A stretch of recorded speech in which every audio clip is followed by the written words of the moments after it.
Profesor dr. Tomaš Glanc je z nami s prispevkom Underground Film in Eastern Europe as a Cultural Practice. Professor Glanc, the stage is yours. Hello, thank you. I would like to ask you if you can see the first slide of the presentation. Yes, you can. Mm-hmm. It's good. It's a good condition for our communication tonight, in which I would like to mention a phenomenon which has to do with anarchism, as I guess, but not with the anarchism as a political movement, but on the deeper level of aesthetic practices and strategies. And in this context, I would like to mention first a few conditions of this phenomenon and some terminological observations, but with examples, and then to present to you some 7 examples of underground cinematographic artists from Eastern Europe, which, from the historical perspective of 60s, 70s, 80s, are talking to our contemporary context, I think, quite strongly arguing about our mediality, complicated mediality landscape in our contemporary situation as well.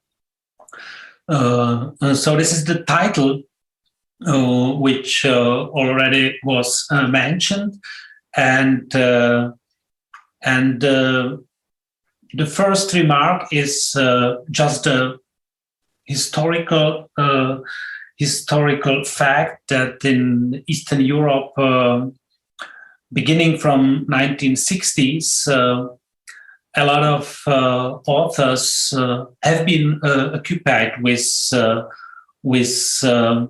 filmmaking, which could be seen as a kind of samizdat culture. You know that samizdat usually it's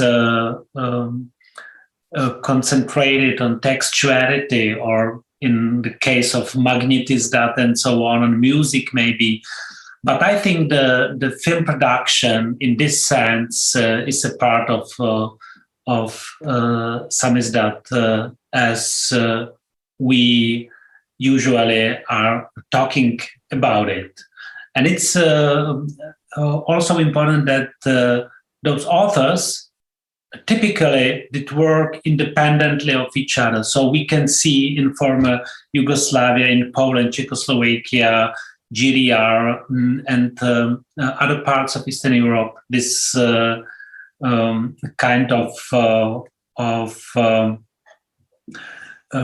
communities where this kind of creativity have been developed during this time. And now the anarchist cinema, as we can see in the recent literature, this terminology does exist, but does mean something else, something different from the topic I would like to speak about tonight. The monograph of James Newton, for example, is telling us a lot of amazing stories from the whole 20th century history of cinematography, film history. But his conception of anarchism, it's absolutely legitimate, but focused on, let's say, this typical occupation with moral politics, ideology, and authority. He at the beginning of his book, he's talking about this unruly, which is a typical impetus, this dimension of dealing with the order on the level of content of the film, and if, as in the case, for example, of Jean Vigo, on the level of expression as well, then this expression, it's in the framework of, let's say, surrealism, which is well established at that time as an artistic movement, which intervenes into cinema.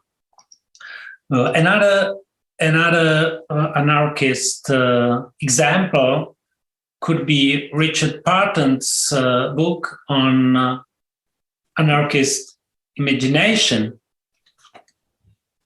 which is going in the similar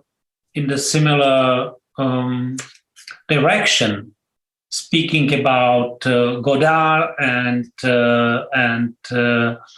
many other filmmakers, which were somehow influenced by ideas of anarchism.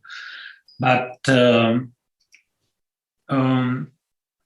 our topic, it's not only connected to anarchism on a different level, on the level of expression, of the level of dealing with media of film itself, but it has also to do with the culture underground, because in the majority of cultural context at that time, filmmakers dealing with homemade films and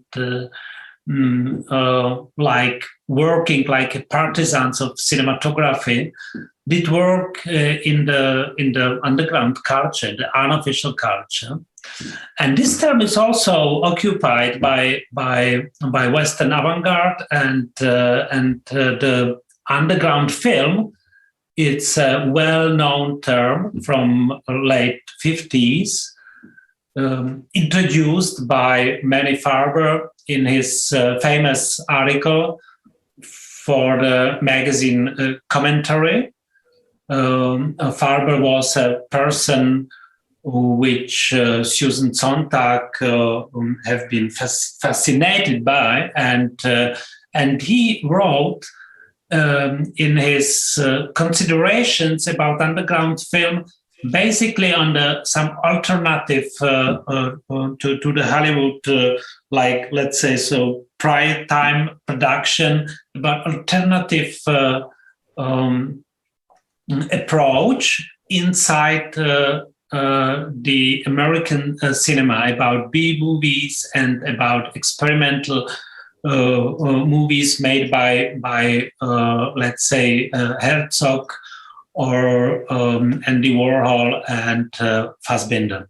So this kind of underground has a tradition in the United States. In Western Europe, we do know a lot of underground film festivals in Boston, in Sydney, in Chicago. And it's also not exactly what we can observe in Eastern Europe. What we do know from Eastern Europe is much closer to the notion of Peter Weibel, a post-conceptual and, let's say, late conceptual artist from Germany, who is well known as a key figure of ZKM, Media Art Center in Karlsruhe. And he worked with a very interesting terminology and conception of cinema as a possibility to think reception of representation of reality by a new way. So he's talking about pre-cinema, para-cinema, and post-cinema, and his main argument is that we can think about this mediality in terms of expanded cinema. It's his terminology from 1968, and he wrote at that time about expansion and new ways of perception, which are possible through the cinematographic experience.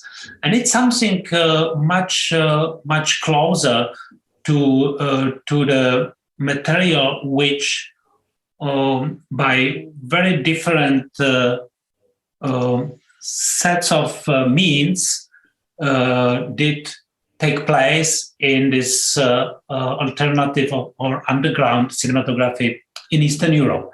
And it's what I'm now going to show you on the few examples. And I didn't mention how many minutes I already did use. Christina, can you tell me? A couple of minutes more. Yeah, a couple of minutes. 1 minute or 1.5?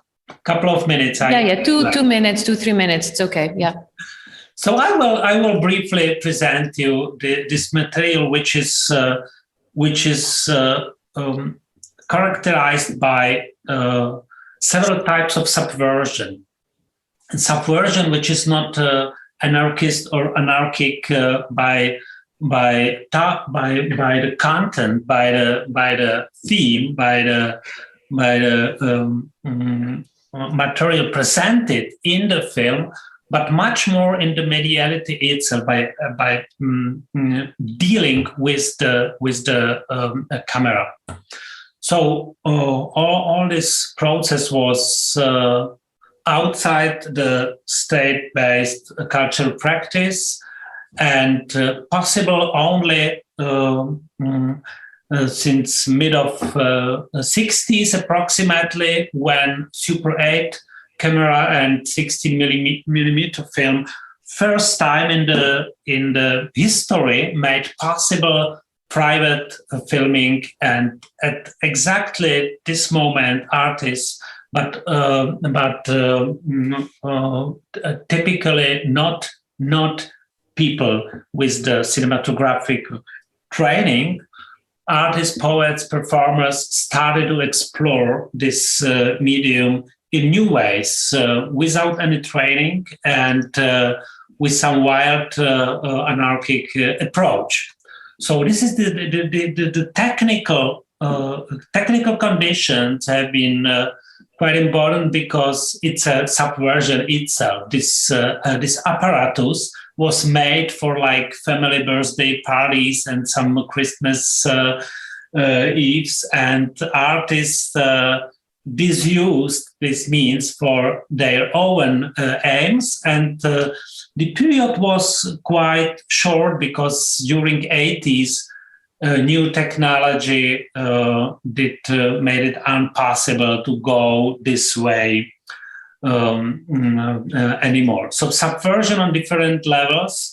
It would be possible to speak about it more in details, which I will not be able to do tonight, because I would like to show you a film which has the title Underground, and it was a specific kind of subversion and anarchic dealing with the film media, because photographer Jan Sagel from Prague did work with the camera as photographer, and did show Underground as a place in Prague where people are coming from. So it's a secondary using of metaphor of underground, because underground is not an unofficial culture, but a real underground at the Vence Square in the center of the city,